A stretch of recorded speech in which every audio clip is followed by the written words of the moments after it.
വിശുദ്ധ മാർക്കോസ് എഴുതിയ സുവിശേഷം 11 അധ്യായം 1 മുതൽ 11 വരെയുള്ള വചനങ്ങൾ. ജെറുസലേമിലേക്ക് രാജകീയ പ്രവേശനം. അവർ ജെറുസലേമിനെ സമീപിക്കുകയായിരുന്നു. ഒലിവുമലയ്ക്ക് സമീപമുള്ള ബെത്ഫഗെ, ബഥാനിയ എന്നീ സ്ഥലങ്ങൾക്കടുത്തെത്തിയപ്പോൾ അവൻ 2 ശിഷ്യന്മാരെ അയച്ചുകൊണ്ട് പറഞ്ഞു, എതിരെ കാണുന്ന ഗ്രാമത്തിലേക്ക് ചെല്ലുവിൻ.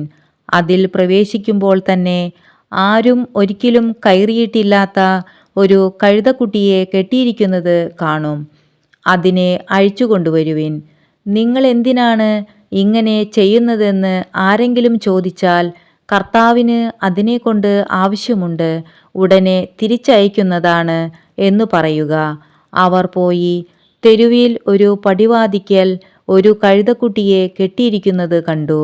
അവർ അതിനെ അഴിക്കുമ്പോൾ അവിടെ നിന്നിരുന്നവർ അവരോട് ചോദിച്ചു, നിങ്ങൾ എന്തിനാണ് കഴുതക്കുട്ടിയെ അഴിക്കുന്നത്? യേശു പറഞ്ഞതുപോലെ ശിഷ്യന്മാർ മറുപടി പറഞ്ഞു. അതിനെ കൊണ്ടുപോകാൻ അവർ അനുവദിച്ചു.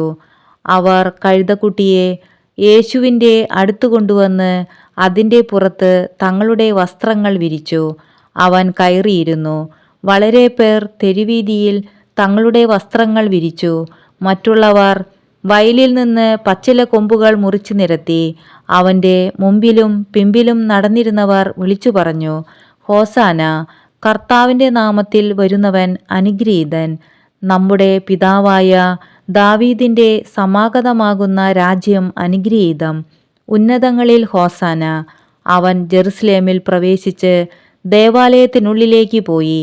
ചുറ്റും നോക്കി എല്ലാം കണ്ട ശേഷം നേരം വൈകിയിരുന്നതിനാൽ 12 പേരോടുകൂടെ ബഥാനിയയിലേക്ക് പോയി.